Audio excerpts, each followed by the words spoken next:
is there anything else to talk about from SummerSlam Night 1 other than the man himself, Seth Rollins, cashing in his money in the bank like I said he would?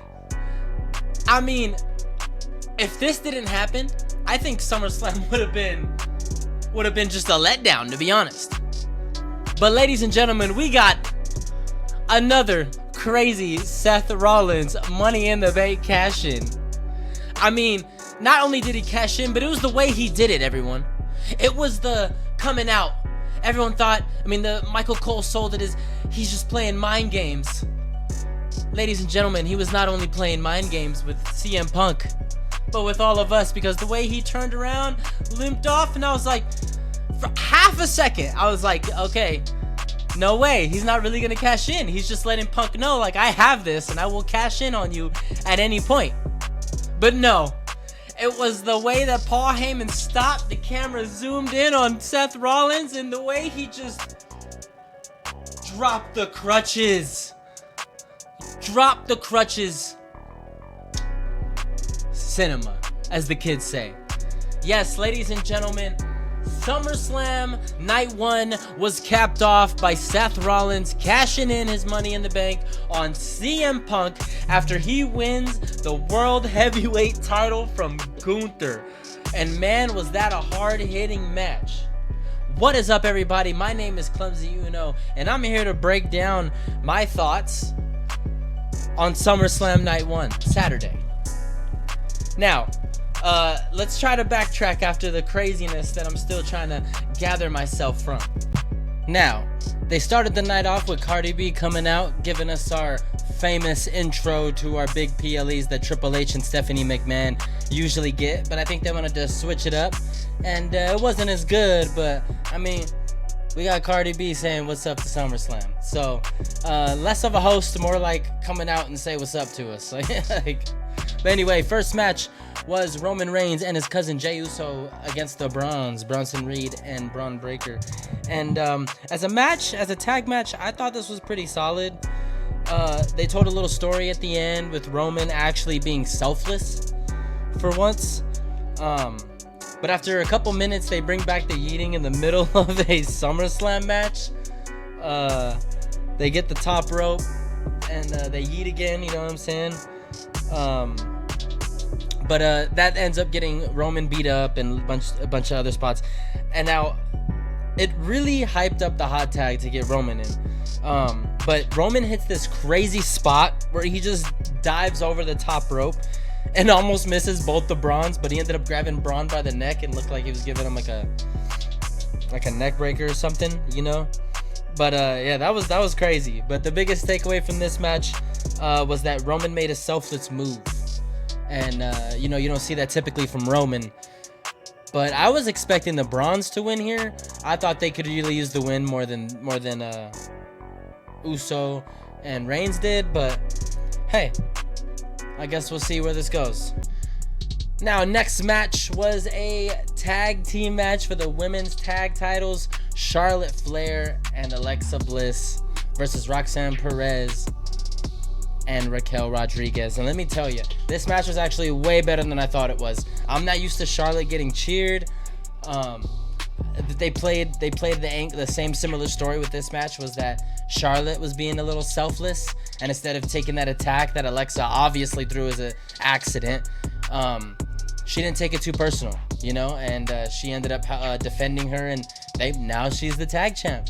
But I think this story has been worked wonders for Charlotte Flair. I think it's doing amazing work for both of these women, and I think these titles came at a right time, right place, right when it's needed for both of these women. Next up, we got Kerrion Kross versus Sami Zayn, and I think it's safe to say that Kerrion Kross is out the door. I think if he was to win this match, that would have been a confirmation that he was staying a little longer, but I know he's having contract issues, debating whether he was going to re-sign or if the company was going to re-sign him. But yeah, it's not looking good for Kerrion Kross. I think he's on his way out. We didn't get a Sami heel turn. We didn't get anything. It's just supposed to be a blow-off match, and I honestly think this was probably the weakest match of the whole card. But Sami winning, I think, does nothing for him. I think it was a way for them to give Cross a little goodbye present of, all right, we know you're on your way out. Here goes a SummerSlam match. And that was pretty much it. It started off pretty hot. Like, they felt like they really didn't like each other. But it got weak. It really got weak, like, towards the middle and the finish. And it's just, yeah, it was just a slop. Not like it was a bad singles match. These guys are both talented, but story wasn't there. The blow-off wasn't there. Only thing that was going for it was that it felt like they had a genuine animosity toward each other. Next up, we got Tiffany Stratton versus Jade Cargill, and I honestly thought Jade Cargill was walking out the champ tonight, but this match I felt like was a little short, just a little bit.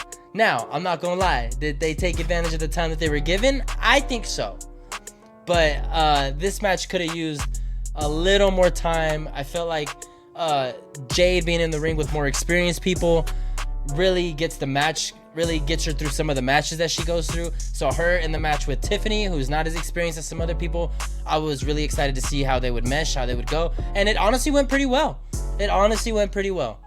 They had a pretty good match for the small amount of time that they were given, and for it to be the women's title match, I think, yeah. But I also, now that I think about it, I think Jade losing was the right call, because it would make far more significance and mean far more if she won the world title from, let's say, Naomi than Tiffany. But that's just my personal take on it, and that's probably why they went with the decision to have Tiffany retain. Because you never know. You know what I'm saying? You never know. If Naomi ended up cashing on her, maybe there would be Jade Cargill walking out tonight as champ.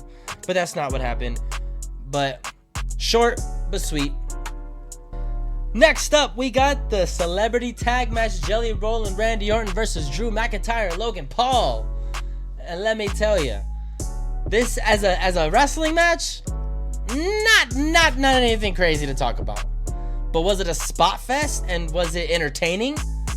Definitely yes. Yes, and more yes with a little bit on top.